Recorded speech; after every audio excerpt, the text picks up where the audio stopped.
Buenas para todos. Mi nombre es Manuel Alberto Ayazo Barrios y les voy a presentar el tema de oscilaciones de un sistema sobre posiciones de equilibrio. A continuación les muestro la agenda de presentación, donde inicialmente hablaré con respecto a una introducción. Segundo punto, la formulación del problema de oscilaciones. Como tercer punto, se presentará la ecuación de los eigenvalores. Cuarto punto, frecuencia resonante de un sistema. Quinto punto, aplicaciones de frecuencias resonantes a una molécula triatómica. Sexto punto, vibraciones forzadas y el efecto de fuerzas disipativas. Y por último, el modelo oscilador de Lorentz para el átomo. Bueno, muy bien. Inicialmente, un sistema se encuentra en equilibrio mecánico cuando la sumatoria de todas sus fuerzas es igual a cero. Sin embargo, se puede realizar una pequeña perturbación sobre ese sistema mecánico, el cual lo desestabiliza y lo saca del equilibrio, provocando lo que es un movimiento mecánico. Como estamos hablando de pequeñas perturbaciones, se va a producir una oscilación que no necesariamente debe cumplir la ley de la ley del oscilador armónico. Sin embargo, para pequeñas oscilaciones eh, asumiremos que se cumple las ecuaciones del oscilador armónico. Y por último, teniendo en cuenta esas oscilaciones, se hará una formulación lagrangiana que finalmente desembocarán en las ecuaciones del movimiento del sistema. ¿Listo? Entonces, nuevamente, para la formulación del problema, se dice que un sistema se encuentra en equilibrio cuando la sumatoria de todas las fuerzas o las fuerzas que actúan sobre ese sistema es igual a cero. Por lo tanto, aquí tenemos que Q sub I, que es igual a menos la derivada del potencial con respecto a una coordenada generalizada en el equilibrio, es igual a cero. Sabemos que ese potencial solamente va a depender de coordenadas generalizadas. Listo. Ahora, una vez que el sistema sale del equilibrio por medio de una pequeña perturbación, las coordenadas generalizadas tienen una desviación n sub i, siendo n sub i la desviación desde el equilibrio. Entonces, teniendo en cuenta esto, podemos hacer una extensión del potencial o de la energía potencial por medio de series de Taylor de la siguiente manera. Entonces, el potencial que depende de coordenadas generalizadas será igual al potencial en el equilibrio más la derivada del potencial con respecto a una coordenada generalizada en el equilibrio por la desviación en el equilibrio, y así sucesivamente, teniendo en cuenta el desarrollo de la serie de Taylor. Sin embargo, el primer término de la derecha es eliminado o desaparece debido a que el potencial en el equilibrio es igual a cero, ya que ese es nuestro nivel de referencia.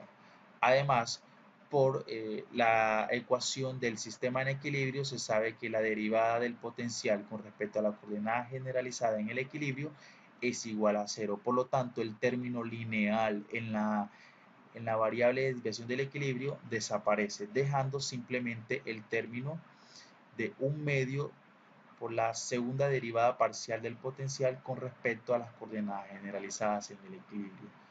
Esto sí se puede escribir por medio de una notación de B y J, que significa derivadas parciales con respecto a I y con respecto a J. Muy bien, de esta forma se ha obtenido una ecuación para el potencial mediante el desarrollo de series de Taylor. Asimismo, se puede hacer un desarrollo para la energía cinética. Sin embargo, ya se sabe que la energía cinética tiene una relación directa con las velocidades generalizadas, de la siguiente forma como se muestra en esta parte de la presentación. Por lo tanto, se puede reemplazar por medio de las velocidades de las coordenadas de desviación. Entonces, Este término M y J depende de las coordenadas Q. Si nosotros realizamos una extensión de M y J mediante serie de Taylor, vamos a tener la siguiente expresión, muy parecida a la del potencial. Sin embargo, aquí se hace una suposición de que M y J va a ser igual a M y J, que depende de las coordenadas simplemente en el equilibrio. Esta es la aproximación más baja que tiene este desarrollo de serie de Taylor, y que esta misma aproximación reemplaza M y J por la derivada de la energía cinética con respecto a I y con respecto a J.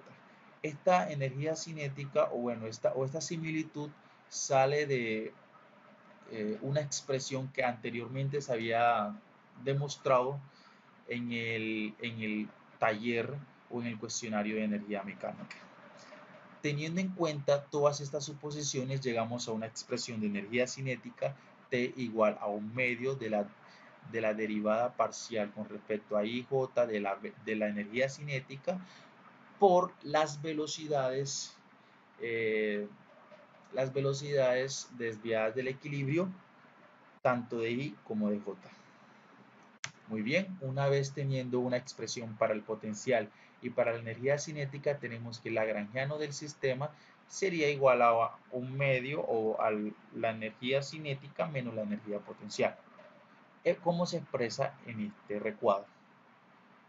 Listo, una vez aplicando las ecuaciones de Lagrange, se obtiene una ecuación de movimiento de la siguiente forma. Y habrá n ecuaciones de movimiento teniendo en cuenta las coordenadas o los subíndices I y los subíndices J. Entonces, esta ha sido la formulación del problema, llegando como conclusión a la ecuación del movimiento como se había expresado en la introducción de esta presentación. Muy bien, después de tener el problema desarrollado o formulado, entonces se hace una suposición de solución a la ecuación anteriormente presentada, es decir, a la ecuación de movimiento. Esta solución es una solución NJ o NaOJ que será igual a una constante C por AJ por una exponencial elevada a la J omega T. Entonces, donde CAJ es la amplitud de oscilación de cada coordenada.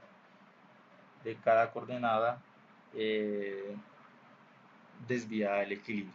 Entonces, una vez se tiene esa solución a la ecuación, es reemplazada en la ecuación de movimiento, donde se obtienen las ecuaciones eigenvalores, que es la que se muestra en esta parte de la presentación. Entonces, una vez el segundo término de la izquierda, que está negativo, pasa al otro lado del igual, positivo, se obtiene que el potencial en esas coordenadas por esa constante AJ es igual a omega cuadrado por la energía cinética y J por el coeficiente AJ.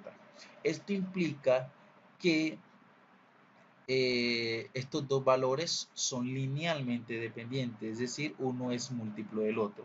Ahora, si nosotros queremos llevar esto a una forma matricial, podemos decir que la matriz correspondiente al potencial multiplicado por un vector A es lambda veces la energía cinética o la matriz de la energía cinética multiplicada por el vector A, donde este vector A hace referencia a eigenvectores o vectores propios de la ecuación.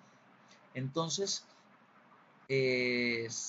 aquí sacando factor común de esta ecuación, tenemos que la única forma de que esto se cumpla, debido a que como son linealmente independientes, es cuando el determinante de la matriz potencial menos lambda veces la matriz de la energía cinética es igual a 0, de donde sale una ecuación algebraica o ecuación secular llamada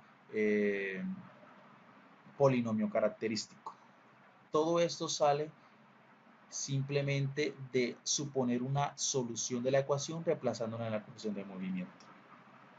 Muy bien, Entonces, de acuerdo a todo lo que se ha dicho, eh, se puede concluir que las raíces de ese polinomio característico o esa ecuación algebraica son las frecuencias de la solución planteada inicialmente o propuesta inicialmente.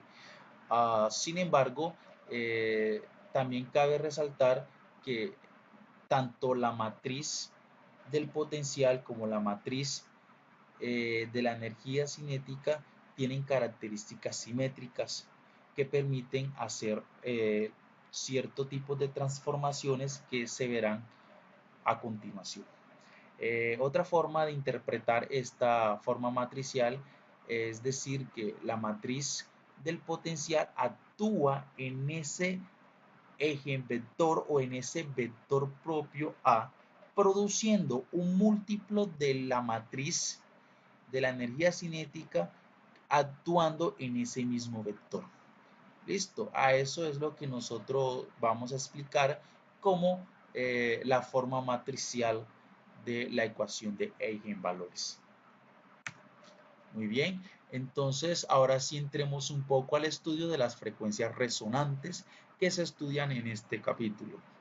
Entonces, ya sabíamos que una solución de movimiento que cumple las ecuaciones de movimiento planteadas en la formulación del problema es esta que se encuentra aquí, que ya la habíamos, ya la habíamos mostrado anteriormente. Sin embargo, en estas coordenadas existen muchas frecuencias de oscilación.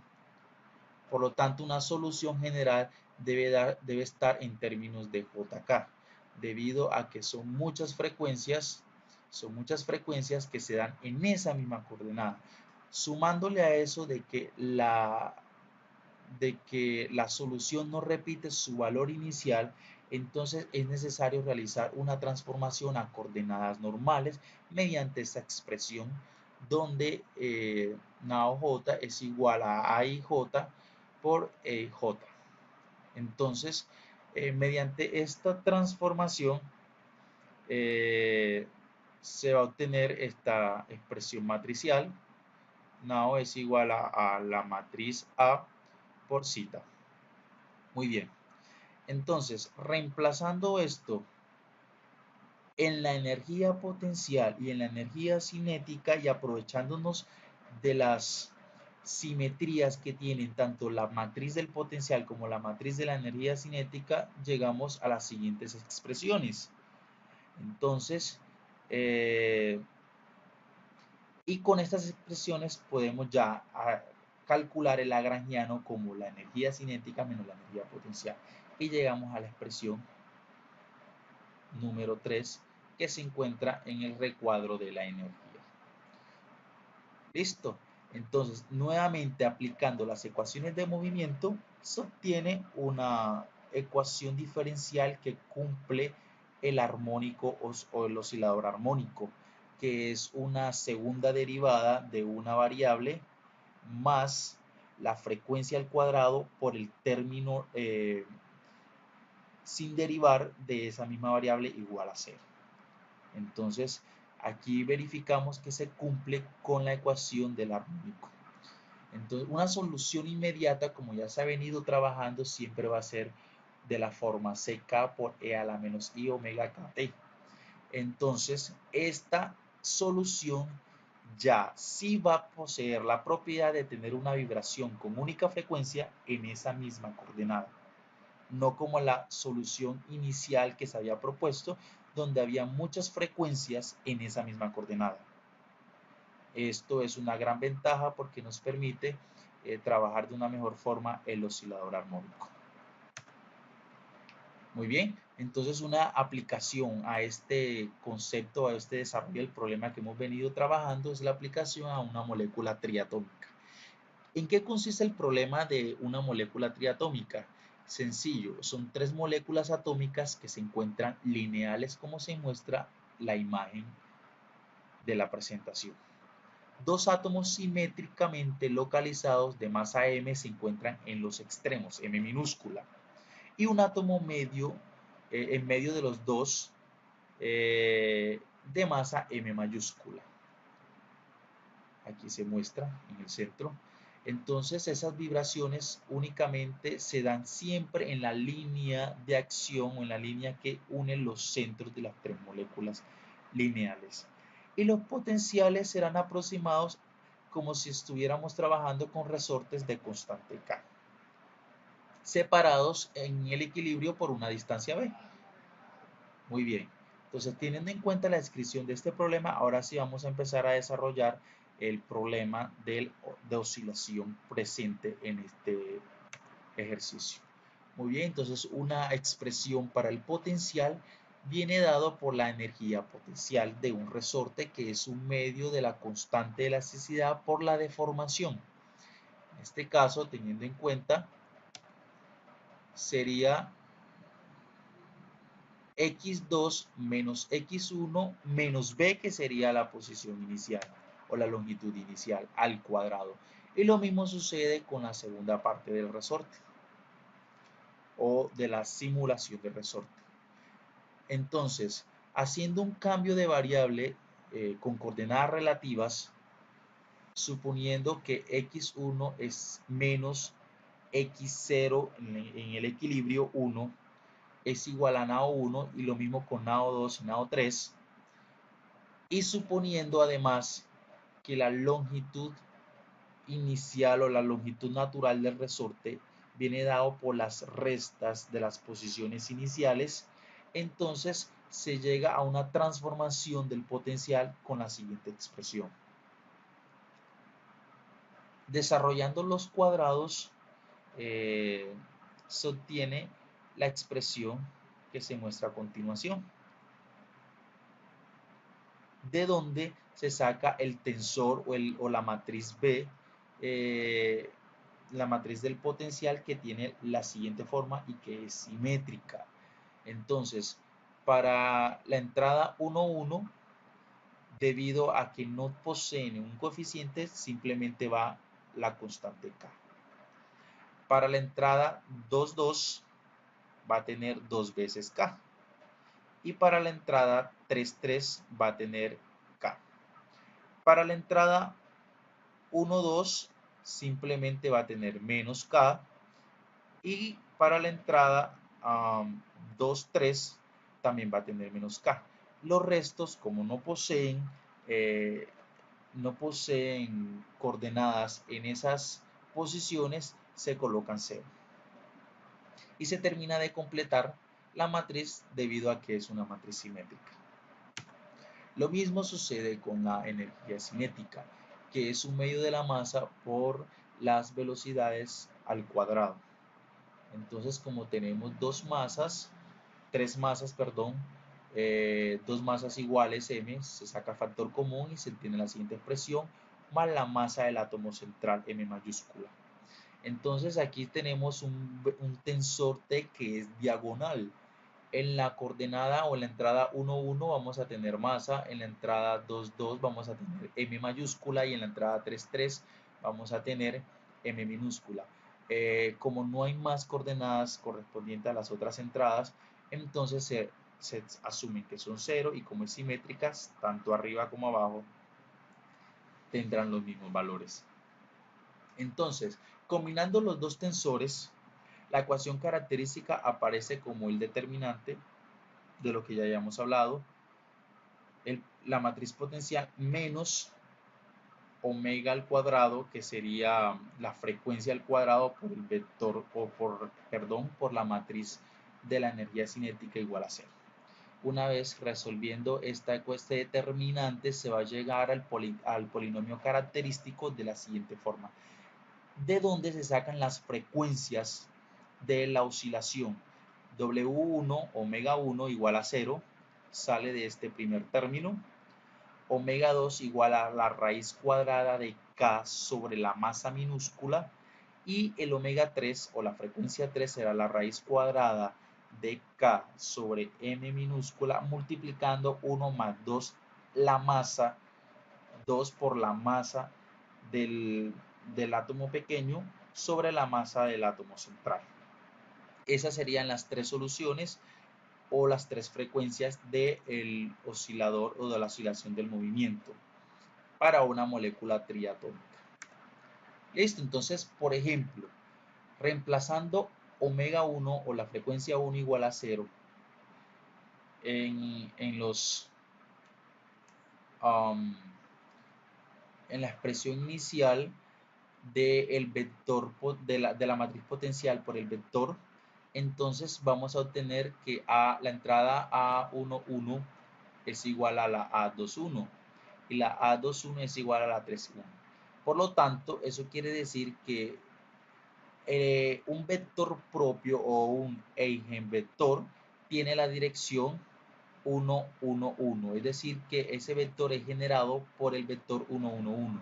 Cualquier múltiplo de ese vector también hace parte de un múltiplo escalar del vector propio de esta solución para la frecuencia 1 igual a 0. Además, si nosotros reemplazamos esta frecuencia en la ecuación de movimiento, tenemos que la segunda derivada con respecto al tiempo de esa coordenada es igual a 0, lo que indica que es un movimiento con velocidad constante.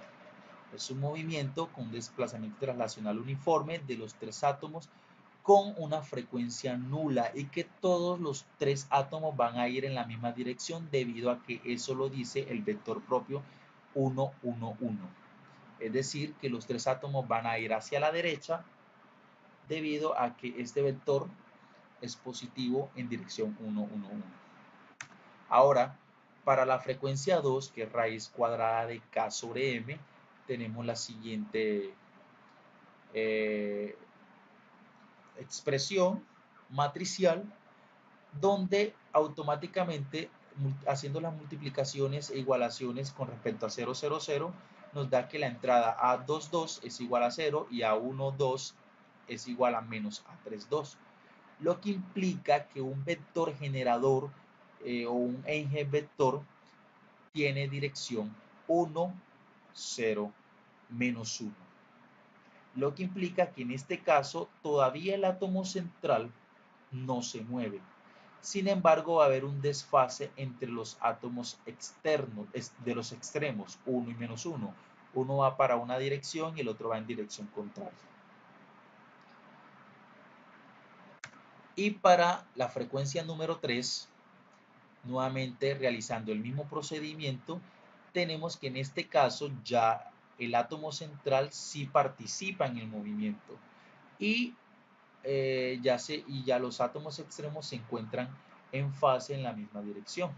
Entonces, un resumen de lo que se mostró matemáticamente es el siguiente.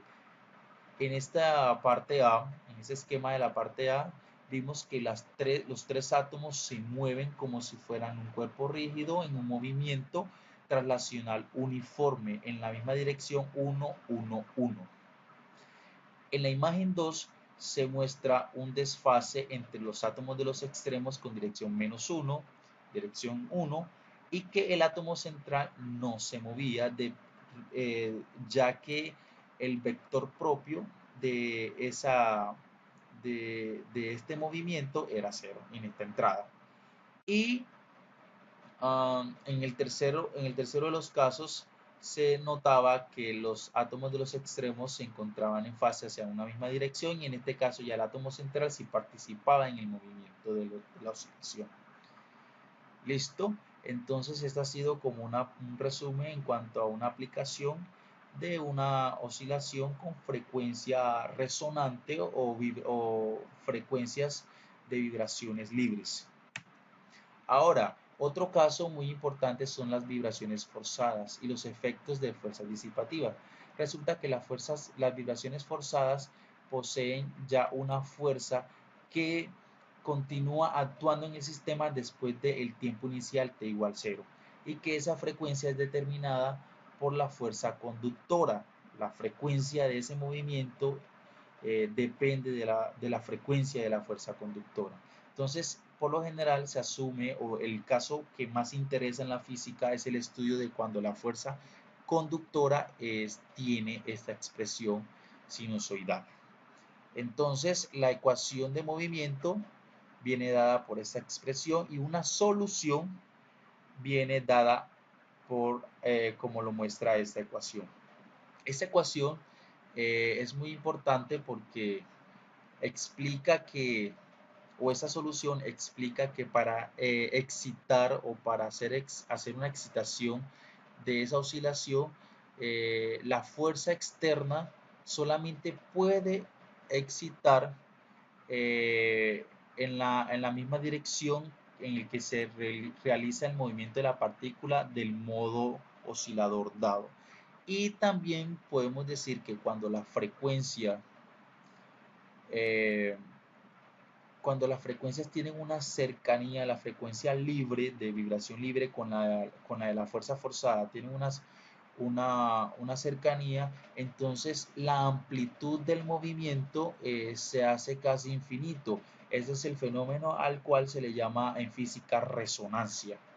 Y en cuanto a las fuerzas disipativas, se dice que por lo general los sistemas reales no se debería despreciar las fuerzas disipativas, ya que esas fuerzas disipativas son proporcionales a la velocidad de la partícula, lo cual permite que el movimiento se vaya amortiguando a medida que transcurre el tiempo.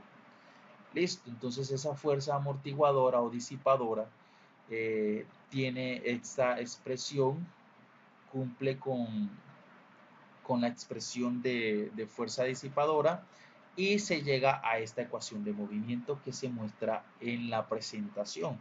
Y una posible solución o una solución adecuada es la que se muestra donde CI, donde cita I es igual a CI por una exponencial a la menos I omega prima IT. Listo, entonces reemplazando esta solución en la ecuación de movimiento se llega a que las frecuencias serían iguales a más menos la raíz cuadrada de omega i al cuadrado menos la fuerza disipadora al cuadrado sobre 4 menos el número i imaginario por la fuerza disipadora i sobre 2. Entonces resulta que como son movimientos muy pequeños, son perturbaciones muy pequeñas, este f sub i al cuadrado se desprecia y se llega a una expresión como la que se muestra aquí. Reemplazándola ya, reemplazando este omega prima en cita i, en la inicial, se llega a una solución de esta forma. Bueno, y por último hablaremos del modelo oscilador de Lorentz para el átomo. Este modelo oscilador de Lorentz explica el fenómeno de la luz, donde dice que la luz es producida por vibraciones atómicas, es decir, son vibraciones de los átomos en forma libre, natural, en donde se tiene el primer caso tratado en ese capítulo de oscilaciones. Sin embargo, existe una incidencia de una onda electromagnética sobre el átomo que excita la oscilación o excita el movimiento estudiado. Por lo tanto, es como si tuviéramos el caso de la fuerza externa con las mismas condiciones. Y además, estas dos fuerzas iniciales o estos dos movimientos iniciales aceleran el átomo, lo cual permite que el átomo emita radiaciones perdiendo energía.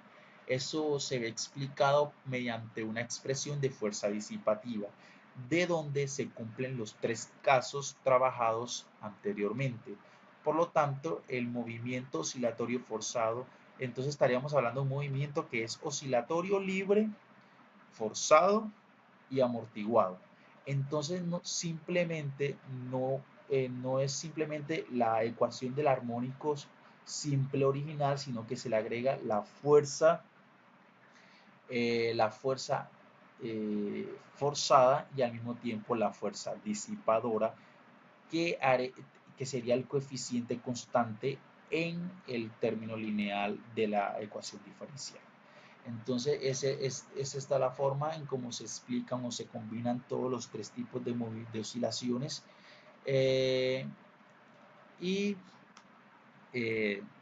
no siendo más, espero que todo haya quedado muy claro. Cualquier duda no, me la hacen saber, por favor, mediante el foro de discusión. Muchísimas gracias.